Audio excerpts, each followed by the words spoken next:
Le premier constat que l'on peut faire est qu'il s'agit d'une fuite. Partir est le mot d'ordre de ces hommes et de ces femmes.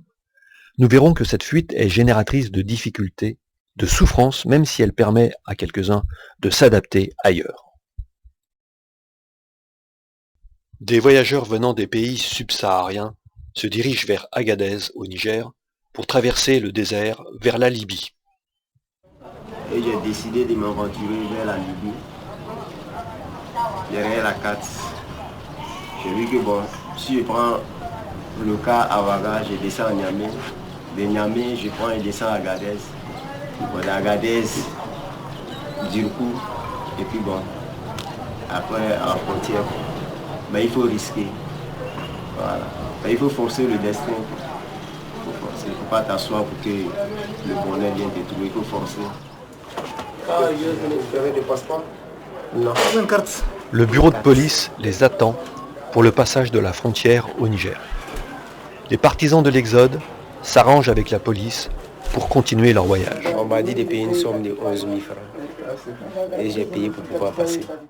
Ensuite, les rabatteurs ne tarderont pas à leur proposer de les emmener à la gare routière d'Agadez, là où les bureaux des passeurs leur vendront un billet de transport pour la Libye.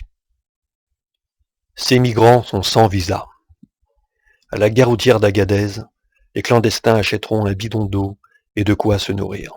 Donc ici c'est le gros camion. Le gros camion c'est à 35 000 francs. Les petites voitures ça peut coûter jusqu'à 150 000. Donc le nécessaire c'est que vous allez payer un grand bidon, un petit bidon, plus 2 tasses de manioc, un paquet de lait.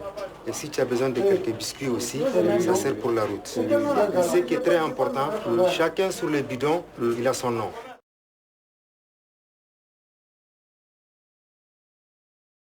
Le passage en Libye se fait en fraude.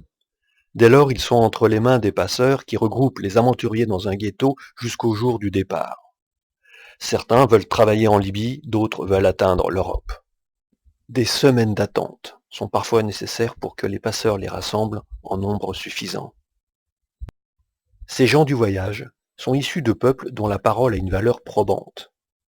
La tradition veut qu'ils utilisent l'oralité pour transmettre et légitimer leurs décisions et l'organisation de leur communauté. De nos jours, ils s'attribuent le droit de circuler en expliquant leur situation.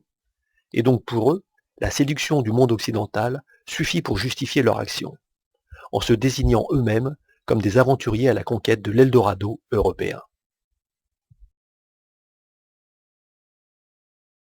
Je m'appelle Ousmane Touré, j'ai 29 ans. Avant de quitter la famille, tout le monde était informé de mon voyage. D'autres aussi, comme ma mère, elle n'était pas contente de ce voyage-là. Je ne suis pas d'une famille aisée. Je n'ai pas le billet d'avion d'aller en France. En tout cas, mon intention quand même, comme je suis dans un pays francophone, donc un jour j'aimerais être en France, comme j'ai beaucoup d'amis qui sont en France. Quelle qu'en soit la situation, France, il n'y a pas de travail. Ce n'est pas France seulement qui est dans la crise, le monde entier est dans la crise. Donc en tout cas, mais les crises ne sont pas égales. Quel qu'en soit en France ou bien en Europe, les situations, plus c'est difficile, mais c'est plus aussi mieux par rapport en Afrique. Nous, c'est la manière dont on pense, notre pensée. Toutes les constructions, les belles maisons, les belles voitures, tous ces travaux-là, c'est fait par les aventuriers. Une belle maison, tu vois ça, on te demande, on dit, c'est un aventurier qui se trouve en France, ou bien il est en Italie, ou bien il est en Espagne. Donc tout ça, ça nous pousse à aller. L'aventure, c'est une leçon. Depuis le jour de départ, aller dans un voyage. Donc nous, on dit que c'est aventurier. Sur la route, ton destination, quand tu arrives, tout ce que tu vois sur la route, tout ça là, c'est de leçon pour toi. Maintenant, une fois arrivé, tu as l'argent, tu n'as pas l'argent, tu peux quand même expliquer ce que tu as vu. Parce que moi, je suis marié, j'ai un enfant. Donc, c'est pas facile de quitter sa famille, de quitter sa femme, de prendre quand même une aventure vraiment difficile comme ça.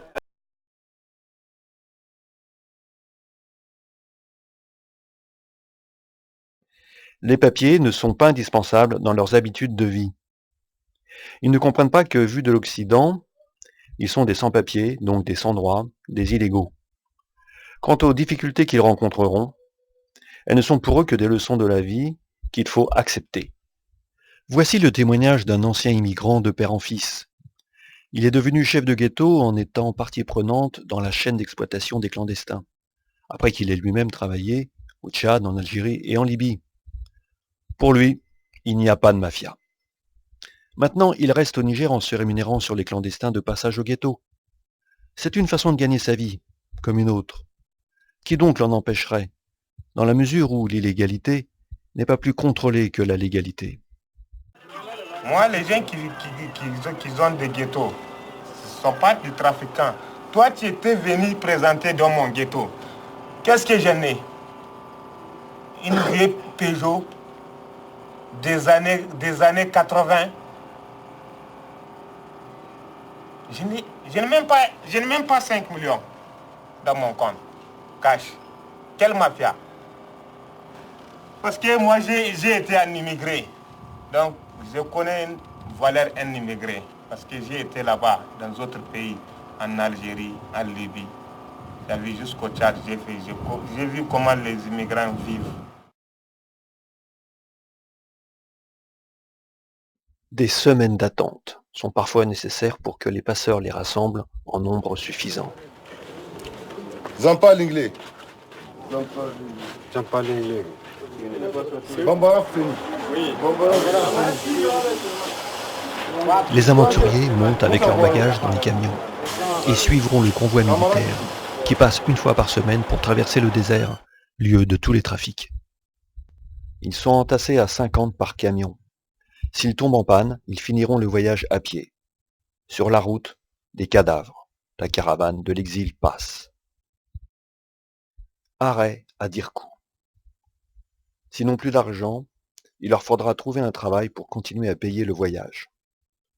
Pour ceux qui restent, le temps s'est arrêté. Et l'aventure peut se transformer en esclavage. Mon nom c'est Emmanuel Milimono. Je suis venu de la Guinée-Conakry. Bon, je suis venu ici pour chercher l'argent. La vie à Dirkou, mon frère, c'est la vie de l'enfer. C'est plus que l'enfer même, c'est le feu.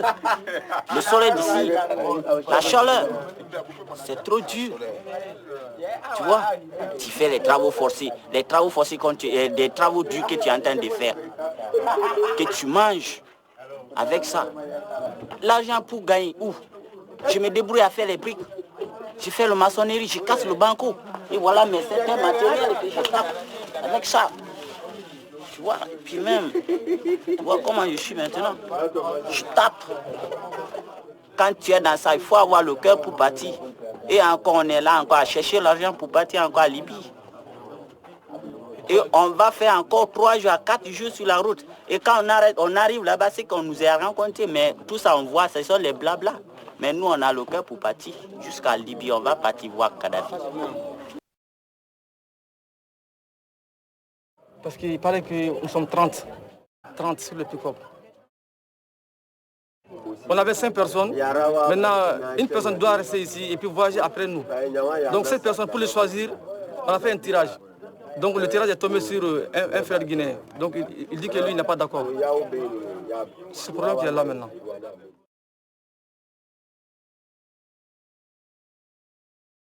Du temps de Kadhafi, aucune mesure n'a été prise pour limiter l'immigration illégale. D'un côté, il a exploité les immigrés, de l'autre, il a utilisé le chantage envers les Européens en laissant supposer une éventuelle invasion. La méthode du double langage est habituelle. Il a laissé les frontières ouvertes tout en faisant croire qu'il allait prendre des mesures moyennant une aide financière. En Libye se trouvent des dizaines de centres d'interrogatoire secrets où les aventuriers y sont détenus. Les clandestins, battus et torturés, sont jetés en prison jusqu'à ce qu'ils paient ce qu'on leur demande. C'est un trafic d'êtres humains, une nouvelle version d'esclavage. Lorsque la ville de Benghazi est tombée entre les mains des insurgés, au régime de Kadhafi, les prisonniers se sont enfuis.